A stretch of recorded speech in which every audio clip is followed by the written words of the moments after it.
ਇਸੇ ਤਰ੍ਹਾਂ ਆਪਣੀ ਗੁਆਂਢੀ ਸਟੇਟ ਓਰੇਗਨ ਦੇ ਗਵਰਨਰ ਨੇ ਸਟੇਟ ਆਫ ਐਮਰਜੈਂਸੀ ਡਿਕਲੇਅਰ ਕੀਤੀ ਹੈਗੀ ਆ, ਕਿਉਂਕਿ ਉੱਥੇ ਇੱਕ ਓਲੰਪਿਕ ਪਾਈਪਲਾਈਨ ਜਿਹੜੀ ਕਿ 90% ਪੂਰੀ ਸਟੇਟ ਦਾ ਫਿਊਲ ਸਪਲਾਈ ਕਰਦੀ ਆ, ਉਹ ਸ਼ਟ ਡਾਊਨ ਆ ਕਿਉਂਕਿ ਲੀਕ ਹੋ ਗਿਆ ਸੀ।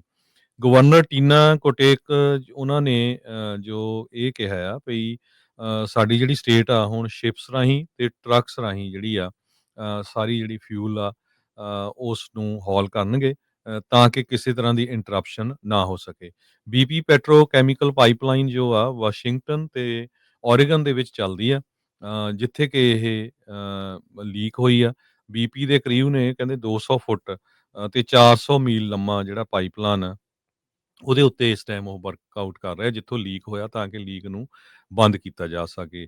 ਓਰੇਗਨ ਦੇ ਆਫੀਸ਼ੀਅਲਸ ਨੇ ਇਹ ਕਿਹਾ ਵੀ ਫਿਊਲ ਸ਼ਾਰਟੇਜ ਤਾਂ ਨਹੀਂ ਹੋਊਗੀ ਕਿਸੇ ਤਰ੍ਹਾਂ ਦੀ, ਕਿਉਂਕਿ ਪੋਰਟਲੈਂਡ ਇੰਟਰਨੈਸ਼ਨਲ ਏਅਰਪੋਰਟ ਦੇ ਉੱਤੇ ਵੀ ਐਮਰਜੈਂਸੀ ਮੇਜਰਸ ਜਿਹੜੇ ਆ ਉਹ ਡਿਕਲੇਅਰ ਕਰ ਦਿੱਤੇ ਗਏ ਹੈਗੇ ਆ। ਸੋ ਵੱਖ-ਵੱਖ ਸਟੇਟਾਂ ਤੋਂ ਜੋ ਫਿਊਲ ਆ ਉਹ ਹੁਣ ਸ਼ਿਪਸ ਰਾਹੀਂ ਤੇ ਬਾਈ ਟਰੱਕਸ ਉਹ ਓਰੇਗਨ ਸਟੇਟ ਦੇ ਵਿੱਚ ਪਹੁੰਚਾਇਆ ਜਾਊਗਾ।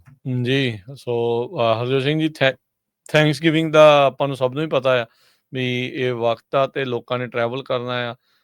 ਜਿਹੜਾ ਸੀਟੈਕ ਜਿਹੜਾ ਉੱਥੇ ਦਾ ਸਭ ਤੋਂ ਲਾਗੇ ਏਅਰਪੋਰਟ ਆ, ਬਹੁਤ ਜ਼ਿਆਦਾ ਜਿਹੜੇ ਪੋਰਟਲੈਂਡ ਦੀ ਥਾਂ ਤੇ ਉੱਥੇ ਹੀ ਉਤਰਦੇ ਨੇ। ਕਹਿੰਦੇ ਵੀ ਹੌਲੀਡੇ ਫਲਾਈਟਸ ਦੇ ਉੱਤੇ ਵੀ ਇੰਪੈਕਟ ਹੋ ਸਕਦਾ। ਇਹ ਇੱਕ ਟੈਨਸ਼ਨ ਜਿਹੜੀ ਉਹਨਾਂ ਨੇ ਜ਼ਰੂਰ ਜਿਹੜੀ ਉਹ ਹੈਗੀ ਆ। ਕੋਟਕ ਦੇ ਆਫਿਸ ਨੇ ਓਰੇਗੇਨੀਅਨਸ ਨੂੰ ਇਹ ਕਿਹਾ ਆ ਵੀ ਹਾਇਰ ਪ੍ਰਾਈਸ ਤੁਹਾਨੂੰ ਪੰਪ ਦੇ ਉੱਤੇ ਜਿਹੜਾ ਉਹ ਦੇਖਣ ਨੂੰ ਮਿਲ ਸਕਦਾ ਆ। ਸੋ ਉਹਨਾਂ ਨੇ ਟੈਨਸ਼ਨ ਜਿਹੜੀ ਆ ਉਹ ਜਤਾਈ ਜਿਹੜੀ ਉਹ ਹੈਗੀ ਆ।